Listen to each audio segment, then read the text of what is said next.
তুমি তা বলে বলা হচ্ছে না এখানে যে তুমি কখনো ভগবানের মন্দিরে যাবে না, কোনো নিয়ম মানবে না। না, তুমি যাবে, বাকিদের মতো তোমার চাওয়া পাওয়া নেই, তোমার চাওয়া পাওয়া থাকবে না।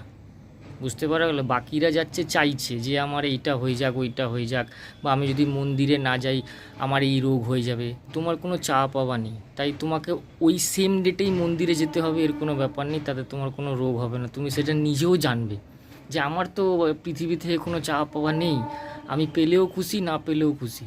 তুমি দিলে হলো, না দিলেও হলো। তো ভগবানের মন্দিরে যাবে ওইভাবেই, জ্ঞানটাই ভগবান। যে ঢুকবে, ঢুকে সবাই সেখানে দেখছে মাথা পোড়াচ্ছে, তুমিও সেরকম করবে। কিন্তু কিসের জন্য করবে বলো তো? যে আমার কোনো চাওয়া পাওয়া নেই, তুমি সত্য, সত্যি তোমার মতো সুন্দর কিছু হয় না। হঠাৎ ধরো শিবের মন্দির, তো মনে মনে বলবে তুমি সত্যি সত্য, সত্য কথা বললে কত ভালো হয়, কত আনন্দ হয়। সত্য কথা বললে একটা মানুষের জীবন বাঁচে। তো তুমি সত্য, তাই আমি তোমায় পুজো করতে এসেছি, তোমার কাছে আমি মাথা নত করছি। এবার আমি সেখানে নাচি গাই, সেখানে আমি আরতি দেখাই, সেখানে আমি মন্ত্র জপ করি। বোঝাতে পারছি? তাহলে শান্তি হয়ে যাবে মনটা, তাহলে জীবনটা একেবারে খুব আরামসে চলবে। একদম নিস্তেজ জীবন থেকে জীবনটা একেবারে সবুজ আলো হয়ে যাবে। নিস্তেজ জীবন থেকে জীবনটা সবুজ আলো হয়ে যাবে। ভালো করে বোঝো। যাবে মন্দিরে, মসজিদে, চার্চে গিয়ে কিচ্ছু চাইবে না। আমার কিছু চাওয়ার নেই, আমার কিচ্ছু চাওয়ার নেই। আমার যা আছে সব আমার উপরে, আমার মধ্যে সেই শক্তিটা যেন চলে আসে। ব্যাস, যদি চাওয়ারই থাকে এইটুকু জিনিস চাইবে। কারণ আমরা সবাই তো শক্তি দিয়ে তৈরি। একটা শক্তি আছে যে আমাদেরকে বানিয়েছে। আমরা এই শক্তি, এই যে মারা যাব আমি, একটা শক্তি আমার শরীর থেকে বেরিয়ে যাবে।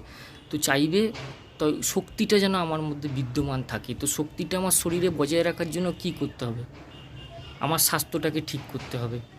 তোমাকে এক একটা পদক্ষেপে এগাতে হবে। তারপর সেই পদক্ষেপ অনুসারে তুমি দেখবে চাইতে হলো না, পেয়ে গেলে, নিজে থেকেই পেয়ে গেলে। ভগবান আমাকে ভালো সুন্দর শরীর স্বাস্থ্য দাও, না চাইতে হবে না, তুমি এগিয়ে যাবে। ওটা ভগবান, ওটা সত্য। বোঝাতে পারছি যে অশিক্ষিত হয়ে তারা কীরকমভাবে ভোগে এই জায়গাটার মধ্যে, বুঝতে পারে না। ভাবে ভগবান আমাকে সব দিয়ে দেবে, ভগবান আমাকে দিয়ে দেবে। ভগবান তো ওটা সত্য, তুমি তো ওখানে সত্যের কাছে যাচ্ছ।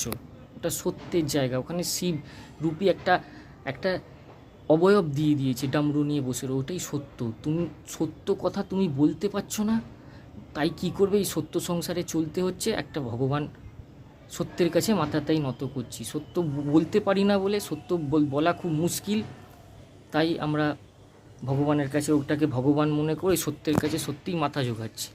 বুঝতে পারা গেল? এই জন্য সত্য